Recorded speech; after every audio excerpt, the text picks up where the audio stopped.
Immigration is just A to Z. Every letter a step to be free. Here we are with the last two A's and the first B for today. So welcome back, and we are talking a little bit about apartments. We are talking a little bit about awareness, and we will talk about bank accounts. So buckle up. Here we go. First of all, we are talking about apartments. Why is apartment such a big point? It is a big point because you need a place to live on. You need a place where you can put all your furniture in. So when after a few weeks, the container you maybe have is waiting at the harbor for you and you have to empty it, you need an apartment for sure. And you need an apartment where you feel home in it. But this is the point. You will not have this apartment in the beginning, or you are a very lucky person. But normally you will live in a more not used way of apartments. And maybe in the beginning, as we did, you're living in a hotel or Airbnb apartment. This is a very expensive part of the immigration. And this is also a part we will talk about in B, like budget. So you have to plan all the stuff. You have to plan that you maybe live for a few weeks in a very expensive place to settle down, to have time to find everything you need. We try to find it from Switzerland. We went over all the apartments you can find online. We saw all the pictures. We tried to connect with all the landlords, and it wasn't successful at all. So we came here. We had two rental apartments that are mostly for tourists, and that also means it was very expensive. It was okay for the beginning. We had it for around 1.5 months. And when you think about all the prices you pay when you are going on a vacation, so think about what you have to pay for 1.5 months. That is a lot of money that is going by like this, and you never really feel home, and you cannot have all your stuff in it because everything is furnished. So yeah, it's quite a while to come to the place where you really want to be. In our case, we had a few visits of apartments that are free, and we were quite disappointed. I should say we were sometimes shocked. This is the point when you are going to another country. It's very likely that you don't find an apartment like your last home in the land where you lived years before. So our expectations were too high, and we had to adapt, and we had to think about what we really need and what we want to pay for it. So in our case, we are on Kauai, as I said a few times, and at the moment, the living situation in Hawaii is devastating. It's very expensive. You pay a lot of money for small apartments depending on where they are, what kind of view you have out of your window. And we were shocked about the prices. We really were shocked about the prices. We found an apartment after a while, coincidentally, because we drove by and I saw the cell phone number and I called the person, and the apartment was free, and now we are living in this apartment. It's a cool apartment, but it's really good. We have nice neighbors, and we have enough space for all our stuff. We have a little bit of space for having visitors. This is also a point you have to think about. Do you want visitors in your apartment? When your children or friends, parents, or whatever want to visit you, do you have the space for this? And do you want them to visit you and sleep in your space? We want this. We had this all the time in Switzerland. But this time it's going to be interesting for our guests because it's in a small room where the office of my husband is in with all the computers. There is a couch you can use as a bed, and that's all. So even the visitors you will have to adapt to the new environment. There is not an extra bathroom. There's not an extra space for all the clothes and their luggage and whatever, but there is enough space to sleep. And there is enough space to visit us and to have a good time with us because, hey, we are on an island, so they can go out all day long, visit every places. So it's only for sleeping. That's okay. But you have to think about it. What is the most important thing you need from your apartment? Is it space? Is it a great kitchen? Is it a great view? So you have to make your own priorities and search for it. And then there is another point. You have so many platforms to search for apartments. We tried it on every possible platform for Kauai, also on Facebook. And that was all the scam. That is crazy. So if someone want to let you see the apartment for a maybe rental and want you to pay whatever, $10, $25, or whatever other number for the first step, don't do it. It's a scam. This apartment is mostly not available, don't exist, or there's another landlord that is really serious in for this rental. So don't pay any money for visit an apartment. Just by the way, we got questions that is crazy, or give your bank account number and stuff like this to a person you never saw. Don't do it. So searching for an apartment can be very exciting. If you think about the first moment you step in, and I'm like a person, I like to step in and then I see exactly where the Christmas tree should stand for the Christmas time.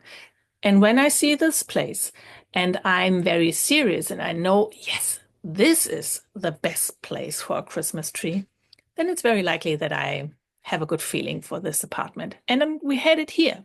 We have an apartment over 2 floors, and that's really cool. But there's another point. So you have to wait for all your furnitures. So when you went into a new apartment in the first beginning, maybe there's nothing in. And you have to buy new furnitures. If you're going on an island like us, they need time until they finally get delivered. And maybe they are not looking like you see them in a store, but that's okay. It's for the beginning, so don't choose the most expensive one in the beginning. That is not really the best way. And then you moved into this apartment. You put all the furnitures together. You unpack your boxes. You think about what kind of picture and painting should on which wall. And then you see, like us, and also in other places on this earth that are beautiful and you want to live on, maybe some cockroaches, maybe some other creatures, and you have to also to adapt to this one. So an apartment is not only a room you live in, it's a room you share with creatures maybe you don't want to share with, but it is what it is. And in the end, it should be a room where you feel really home, where you know you can live in for, I don't know, maybe a year or two. Especially when you're going into the USA, most of the rentals, most of the apartments, you have to sign for a year at least. And then it's often goes month by month, and that's okay. But for a year, you should be sure and serious that for a year it's okay to live in this apartment. This was for apartment. And now we are going into the next A, and the next A is awareness. Awareness. I don't know if you ever thought about awareness. we talked about what can build up fears. And awareness is something that will help you to go over this. But awareness is also to be curious and open-minded, to see as much as possible, to jump into a new culture, but be aware that you are not a part of it at the moment. However, it is especially important when you are in a new environment to be aware of your surroundings.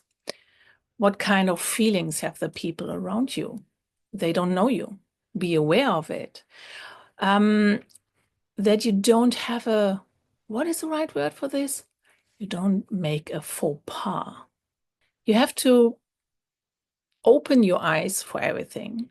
And the point is not only for finding the right people.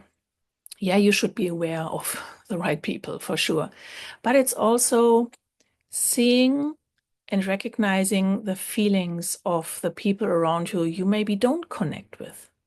Because when you are going to a new place with new people, these are the people you depend on. They will help you. They will mirror you. You can learn from them what kind of behavior is not okay. You have to be aware of the situation. You have to be aware of all the people. So open your eyes and be aware of everything that is around you. You can learn out of it, and you will learn so much faster how you should behave and what kind of consequences your behavior will have. But we will talk about behavior in another episode. So now we are coming to the last one, to bank account. Yeah, we are talking a little bit about money, but not exactly about money. We are talking about the place where your money should be. You need a bank account. I think it's clear. You need to store your money somewhere, and I think under your pillow is not the best place.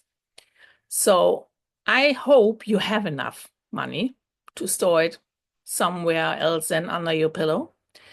And before you emigrate, you should inform yourself how the connections of the place you are living in now and the connections of your new place is, depending on money and bank accounts. When you're going from Europe to the USA, not every bank is working together with the banks in the USA. You remember this stuff of hiding money in Germany and Switzerland, and the USA was going nuts. And since then, it's a little bit different. From Switzerland on, it's only, I think, 2 banks who are working with the USA. I don't know how many banks there are in Germany. I don't know. And I don't know exactly the way on the other side, but you should inform yourself before you are going. And there are some other differences. Sometimes you're not able to make online banking from the new place on the bank account you maybe have left in the country you left.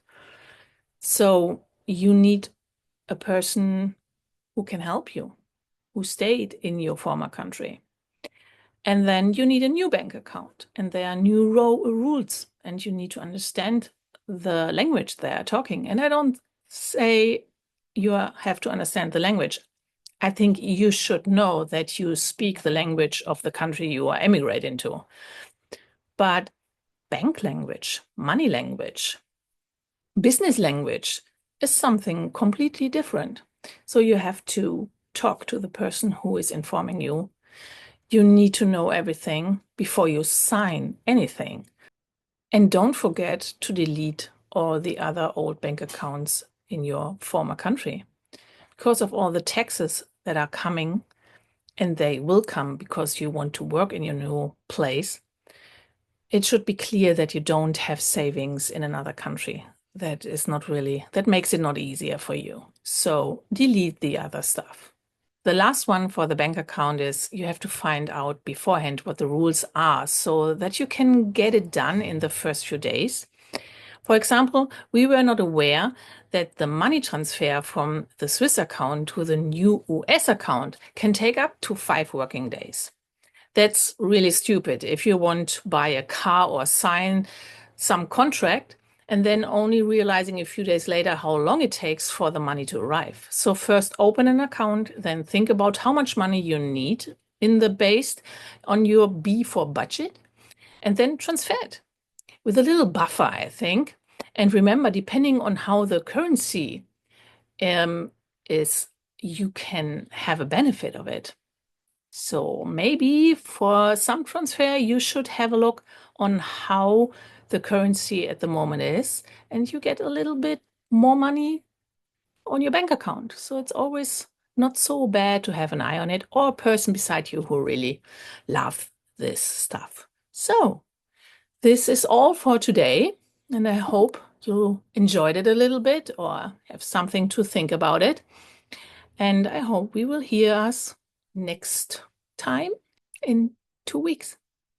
Bye bye. Emigration is just a